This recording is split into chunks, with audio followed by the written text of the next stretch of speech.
ሰላም ከመይ ኣለኹም ክቡራት ተኸታተልቲ ናይ ትግራይ ዩኒቲ ተኸታተልቲ ከመይ ኣለኹም ሎማዓንቲ ኣዛ ሒዘያ መፅአ ዝኒኦ ኣርእስቲ ኣዛ ላዕሊ ዝኒኤው ማለት እዩ ዶክተር ደብረፅዮን እኒኦ ጌታቸው ረዳ እኒኦ ጀነራል ጻድቃን እኒኦ ከምኡ እውን ኣብይ ኣሕመድ እኒኦ ማለት እዩ መቸም እዚኣቶም ምስ ንምንታይ ከምፂኻዮም ዝብል ሕቶ ከም ዝህልወኩም ኣይጠራጠርን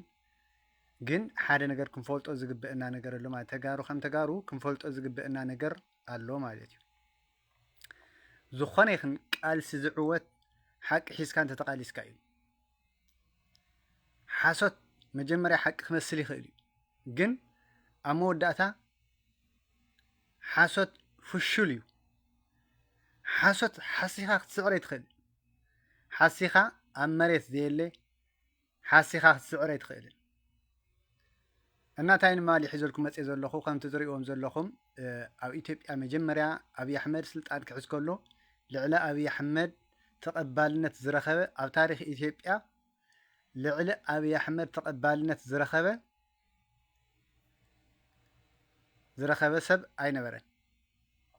ካብ ጫፍ እስካብ ጫፍ ካብ ትግራይ ክስካብ ደቡብ ካብ ሶማል ክስካብ ወለጋ ካብ ኣምሓራ ክስካብ ሃዋሳ ብጠቕላላ ንኣብይ ኣሕመድ ዝነበረ ኣቀባብላ ትፈልጥዎ ኢኹም ኢትዮጵያ ሙሉእ ብሓንቲ ኢድ ተቐቢልዎ ማለት እዩ ሓሳቡ ስለ ዝኾነ ሰብኣይ ግን ክእለት ስለ ዘይብሉ ኣብ ሓሶት ዝተመስረተ ፕሮፓጋንዳ ስለ ዝነዝሕ ዝነበረ ሰብ ማንነቱ ከይፈለጦ ኣሚኑ ብዙሕ መስዋዕቲ ከፊሉሉ ማለት እዩ ኢትዮጵያውያን ኩሎም መስዋዕቲ ከፊሎምሉ ነገር ግን ሓሳቡ ስለ ዝኾነ ሓሳቡን ቆርበትን እናሓደረ ይፈኩስ ከም ዝበሃል ኣብይ ኣሕመድ ውዒሉ ሓዲሩ መንነቱ ተፈሊጡ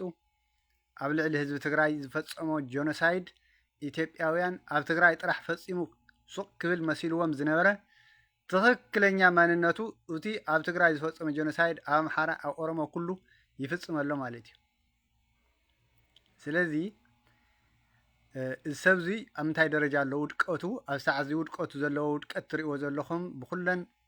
ጎረባብቲ ሃገራት ተነፂሉ ካብ ዲፕሎማሲ ዓለም ወፃኢ ኮይኑ ኣብ ውሽጢ ሃገሩ እውን ዳርጋ መብዛሕትኡ ህዝቢ ኢትዮጵያ ፀሊእዎ ህዝቢ ኢትዮጵያ ነቲ ዝነበረ ናይ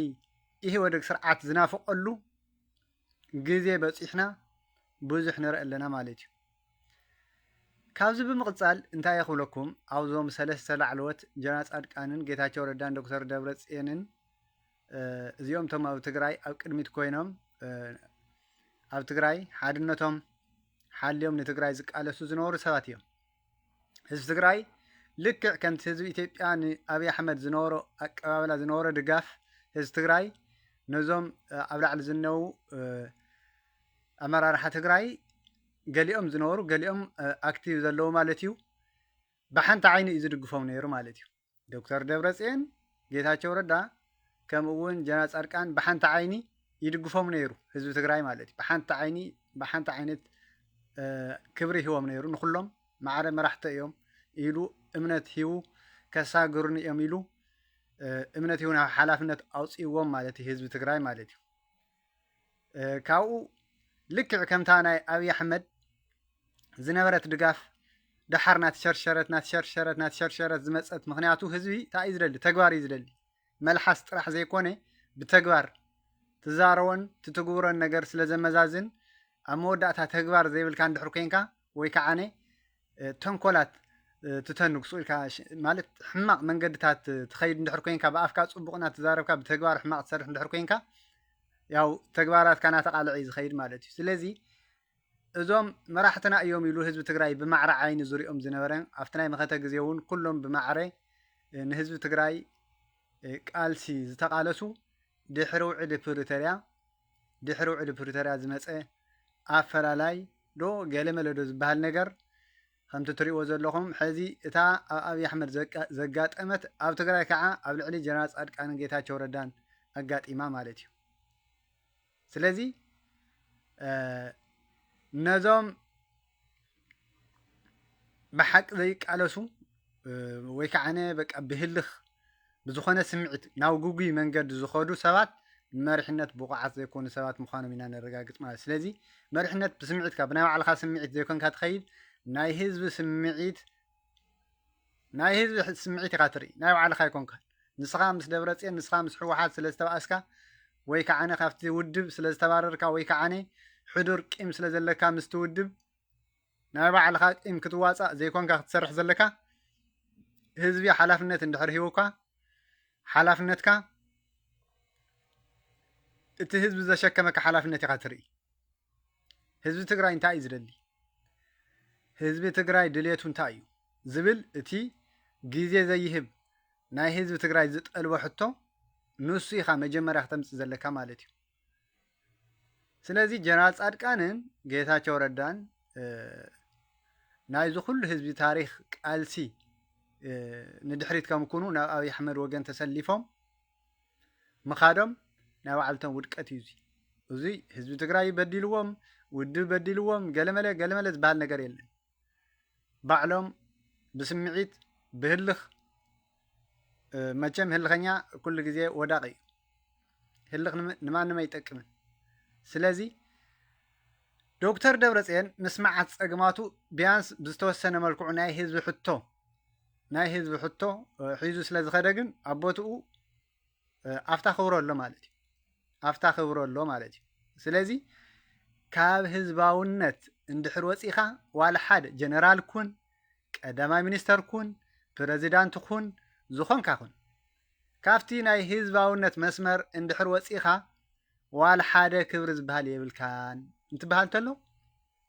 ዘይርድኦም ሰባት ብኸመይ ክርድኦም ከም ዝኽእል ኣይርድአናን ስለዚ ህዝባውነት ለቂቖም መሬት ትግራይ ዘመሓደረ የመሓድሮ እናበሉ ሕዚ እውን ኣዲስ ኣበባ ከይዶም ምስ ኣብይ ኣሕመድ ተሰሊፎም ኣብ ልዕሊ ህዝቢ ትግራይ ዳግማይ ጀኖሳይድ ንክፍፅም ዝውትውትዎ ዘለው ሰባት እዚ ውድቀቶም የቀላጥፉ ኣለው ሓደ ኣብ ውሽጢ ኢትዮጵያ ክነብርሉ ዝኽእሉ ዕድል የለን ምክንያቱ ብልፅግና ወዲቑ እዩ ብልፅግና ዕድመ የብሉን ብልፅግና ኣብ ኢትዮጵያ ድጋፍ የብሉን ስለዚ ብልፅግና ኣብ ዝወደቐሉ ሰዓት ናብ ህዝቦም ከይኸዱ ምስ ህዝቦም ተባኢሶም እዮም ኣብ ኢትዮጵያ ከይነብሩ ባዕልቶም ኣካል ናይ ብልፅግና ስለ ዝኾኑ ህዝቢ ኢትዮጵያ እውን ኣየቕምጦምን ማለት እዩ ስለዚ ቶታሊ መንገዶም ሮንግ እዩ ነይሩ ማለት እዩ ብጣዕሚ ስሕተት ዝመልኦ መንገዲ እዮም ተጓዒዞም ይምረርካ ይጥዓምካ እታ ህዝባውነትካ ተሓንጊጥካ እታ ናይ ህዝቢ ሕቶካ ሒዝካ እታ ውዕሊ ፕሪቶሪያ ትፈፅም እናበልካ ህዝቢ ዝጠልቦ ሕቶ ጌርካ ኣጀንዳ ሒዝካ እናቐረብካ ምስ ህዝብካ እናተማኸርካ ህዝቢ ትግራይ ዘለዎ ፀገም መፍትሒኡ ምስ ህዝብካ ተማኺርካ ክተቕምጥ እናተገበአካ ካብ ናይ ህዝቢ ወፃኢ ሉኣላውነት መሬት ትግራይ ዘመሓደረ ይመሓድሮ ተፈናቐልቲ ይመለሱ ግዛዕ ምዛዕ እናበልካ ሉኣላዊ ግዝኣት መሬትካ ናብ ዋጋ ዕዳጋ እናቕረብካ እተዕውተ ቃልሲ የለን እቲ ትክክለኛ ሉኣላውነት ትግራይ ዘይተደራደረ መራሒ ዶክተር ደብረፅዮን ግን ትሪእዎ ኣለኹም ኣብ ክብሮ ኣሎ እስካዕ ዛሎማዓንቲ ማለት እዩ ስለዚ ቢያንስ ምስ ህዝቢ ትግራይ ቃልሲ ክትቅፅል ተዘይክኢልካ ቢያንስ ክብርካ ንዘይምብልሻው ካብ ኩሉ ነገር ተቆጢብካ ካብ ፖለቲካዊ ፀወታ ወፃኢ ኮይንካ እውን ኣብ ዝኾነ ሴቭ ኣብ ዝኾነ ንዓኻ ክዕቁበካ ኣብ ዝኽእል ከባቢ ኮይንካ ኮፍ ክትብል ትኽእል ኢኻ ማለት እዩ ነገራት እስካዕ ዝረጋጋእ ኮፍ ክትብል ትኽእል ኢኻ ተዘይኮይኑ ኣብ ሰዓት ህዝቢ ትግራይ ልቡ ይደም የሎ ኣብ ዘሎ ሰዓት ምስቲ ናይ ህዝቢ ትግራይ ልቢ ዘድሚ ዘሎ ስርዓት ኮይንካ ሕወሓት ከጥፍ እየ ገለመለ ሕወሓት ዝበለፀ ድጋፍ ንክረክብ ኢኻ ትገብር ሕወሓት ዝበለፀ ንክድገፍ ንስኻ ብኣንፃሩ ዝበለፀ ክትፅላእ እዩ ዝገብረካ ምክንያቱ ምስ ፀላኢ ህዝቢ ትግራይ ስለ ዝተሰለፍካ ማለት እዩ ስለዚ እዞም መራሕቲ እዚኣቶም ሕዚ እውን ብትክክል እንድሕር ከይድና ኣብ ትግራይ ጦርነት ንክለዓል ዓብዪ ድሌት ዘለዎም እዞም ክልተ ሰባት እዚኣቶም ጥራሕ ዘይኮኑስ በዓል ጀነራል ሳሞራ የኑስ ኩሎም ቶም ባንዳታት ኣብ ኢትዮጵያ ዘለው ኣብ ትግራይ ደማዊ ኩናት ክለዓል ዳግማይ ማለት እዩ ይደልዩ ምክንያቱ ንምንታይ ህዝቢ ትግራይ ሕወሓት ስለ ዝደገፈ ንምንታይ እንድሕር ንሕወሓት ዝድግፍ ኮይኑ ክጠፍእ ኣለዎ ዝብል እምነት ዝገበሩ እዮም እዚኣቶም ናይ መጨረሻ ባዕለገታት ማለት እዩ ስለዚ